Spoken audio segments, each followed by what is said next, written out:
oh no, Hedera Hashgraph is done because the CEO stepped down. The whole thing must be imploding.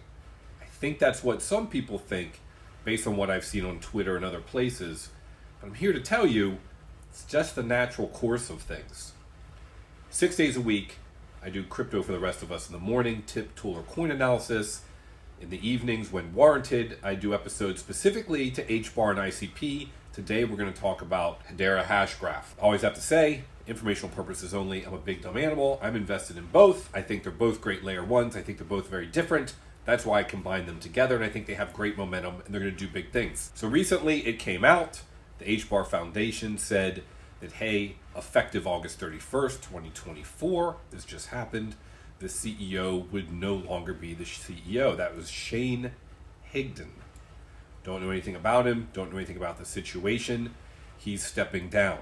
Now, some people obviously thought this was terrible. However, if you take a look at this timeline, back in 2022, the CEO was Mance Harmon, and he stepped down at the same time. He was a co-founder with Dr. Lehman Baird, who's on, I believe, the patent applications. And they both changed their roles within the company. Mance Harmon went from CEO to being on the governing council, and Baird went to be the chief scientist. This was in 2022. So at that time, the CEO stepped down. Here we are 2 years later, and the CEO, Shane Higdon, stepped down. So here's why this is just natural. Here's why it's natural. When I was in my 20s, started a company. It was small, raised some money, and grew that to around 30 people. So that went from a seed phase to an A phase before I raised that $1 million. Then later I joined some individuals and we started another company and we raised close to 10 million and we had 90 to 100 people.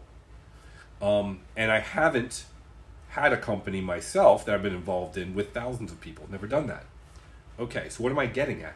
Well, I've been involved with many of these startups, my own and others, and dealt with many of the venture capitalists. And what I learned was, and it makes perfect sense, that the traits of people who are good at a bare bones seed company, where there might be only a handful of people, is very different than the traits of someone who enjoys running a 30-person operation, or 50, or 100, or 1,000, or 5,000, or 10,000, or going public. And the people that work in those organizations are very different. When I had really small startup companies, I would say to someone when I interviewed them, hey, here's your job description that we're hiring for, but by the way, how would you feel that if in 2 months from now I took your job description, ripped it up, threw it away, and gave you a new one and said, now this is what you're doing? Some people would say, what? And they were not interested. Others would say, oh, that's not too bad, that's interesting. So there's a very different, if you've been involved with small, medium, large companies, very different in terms of who reports to who and what tasks are you doing. At smaller companies, you may wear many hats. You may do many different things. So when something like this happens, I think this is great. Now, maybe there was something bad going on in the background. Someone did something wrong. I have no idea.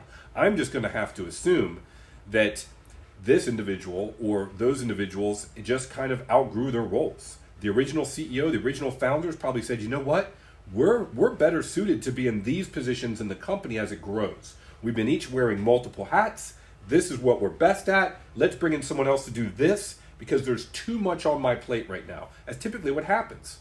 I might be doing customer support half the time and marketing half the time. And then we say, you know what? We now have enough money and enough revenue. We're going to split those out. What do you rather do? You rather do marketing? We think you're good at that. Great. Now we're going to hire a customer support person and you're going to help train them. And people's roles and things change over time. That typically happens with executives as well. I would much rather see a company or a crypto company make changes like this as necessary as they grow than to just stick their head in the sand and not make any changes and think that everything's fine. So this, to me, is not a bad thing at all. I think it shows a very healthy governance council because they have a great one with people from amazing companies. And when they saw something they didn't like or they thought that someone would be better suited, they made the change. That's great. So that's it for today. Tomorrow we've got some more interesting information about ICP and wallet holders. Thanks for watching. Let's all make generational wealth together with crypto.